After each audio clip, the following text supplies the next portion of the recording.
Good morning, everyone. I am particularly glad for the opportunity to celebrate this anniversary because I think that it represents an opportunity to reaffirm the importance of the content of the Paris Agreements and also an opportunity to renew their commitment. I also think that it is important to do it now in the midst of the COVID emergency because the battle we are doing against the virus must not make us forget the battle against climate change or even slow it down and delay it.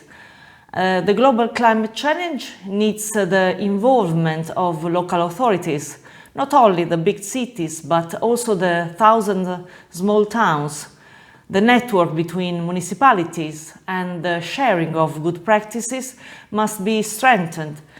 Clear rules must be established and economic resources guaranteed. The celebration of the 5 years of the Paris Agreement is not just a rhetorical rite, but a precious occasion to remind all of us that we cannot afford distractions or underestimations, but that we must renew our commitment with determination and constancy. Thank you. In December, 5 years ago, the deal in Paris, the Paris Agreement, was a strong and optimistic message to the world. It was possible to tackle climate change.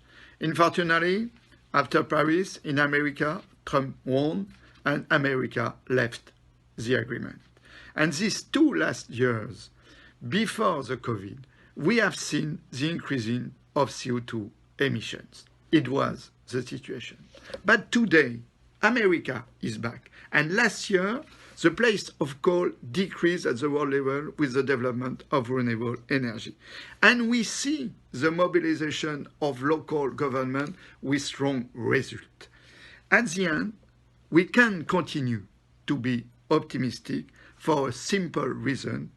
We have together capacity to act.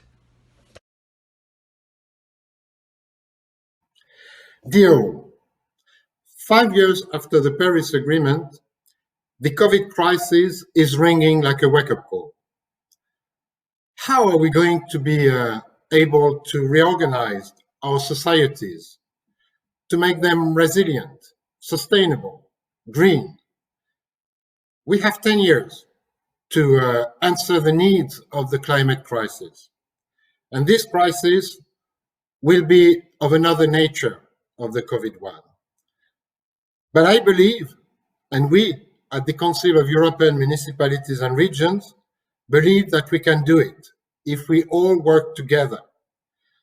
Leaders from nations, leaders from international organizations, and most importantly, local and regional leaders. Mayors and leaders of regions are ready to take up this challenge in the next month. And the COP26 in Glasgow will give us the opportunity to set up a new phase in the establishment, in the follow-up of the Paris Agreement. We need for that more regulations at international level. We need financial support. We need commitment. And we need to rethink our model. How are we going to redesign the core industry? How are we going to tackle the energy challenges? How are we going to reinvent the way we travel, the way we work, the way we live in our communities? Energy refitting, mobility plans will be crucial for that.